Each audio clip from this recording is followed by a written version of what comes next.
Hey guys, Sandy here. Welcome back to the channel. Today I am scrapbooking with a couple of the new dies from Brutus Monroe. Now this one is one of the dies in the lace border set. It actually comes in a set of 5. I have one of them. It's got the border and the cutout.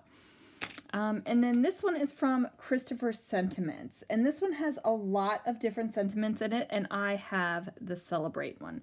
So I am going to use some card bases that I've received in inspiration boxes throughout the years. As you guys know, I am more of a scrapbooker than a card maker, even though I do make the occasional card.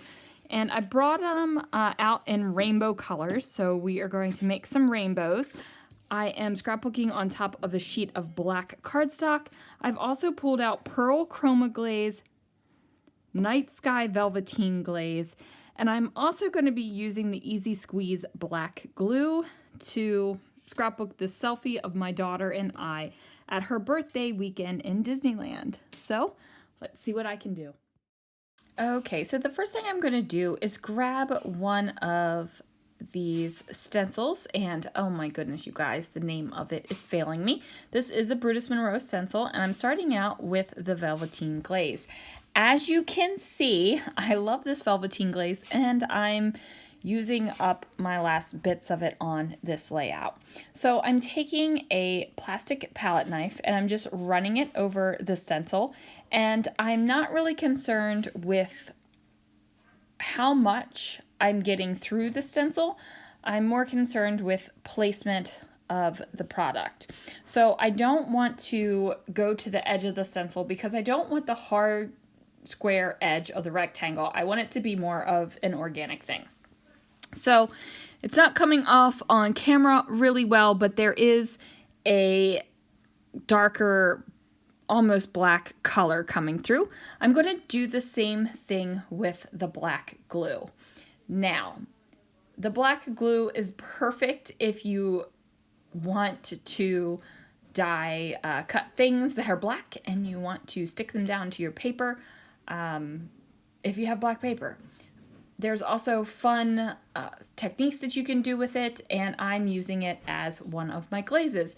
It does dry matte, so you don't have to worry about some sort of super shiny glossiness if that's not what you want. Now, in this case, it didn't matter to me if it dried glossy or matte because my Velveteen Glaze is matte and the Chroma glaze that I'm using is not. So now that that is going to be dried, I forgot that I was letting it dry and going to add some more over in that space, but never fear, I just decided to do it with the Pearl Chroma Glaze. Now the Pearl Chroma Glaze is very white in the tub, but it does dry kind of translucent, I want to say, when it's on your paper. You will be able to see that in a few minutes once I finish putting it through. Now I am not taking much care with my stenciling, and normally I would care about stencil bleed through and all that kind of stuff, but this is just going to give me a little bit of a fun textured background for what I'm doing in the foreground of the layout. So I'm going to go ahead and apply this Pearl Chroma Glaze in 3 places, and I'm keeping it pretty much on the right hand side of the layout. About a quarter of the layout on the left doesn't have much on it. And that's going to give me a little bit of breathing room on the layout so that there just isn't a lot of stuff going on. So I am going to use a dot runner adhesive, and then I'm going to take each of the die cuts that I cut out, and I'm going to kind of nestle them together going down the page in rainbow order.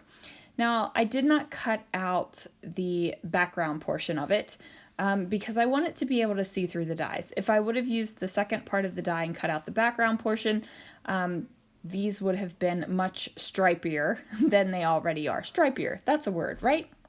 I think it is. So, like I said, these are all card bases that I've received in inspiration boxes throughout the years, and I just have not used them. I use them for other things. I use them for photo mats, and apparently I'm using them for die cutting too. So now I have that in rainbow order, and there are 2 shades of black and then the pearl chroma glaze underneath of it.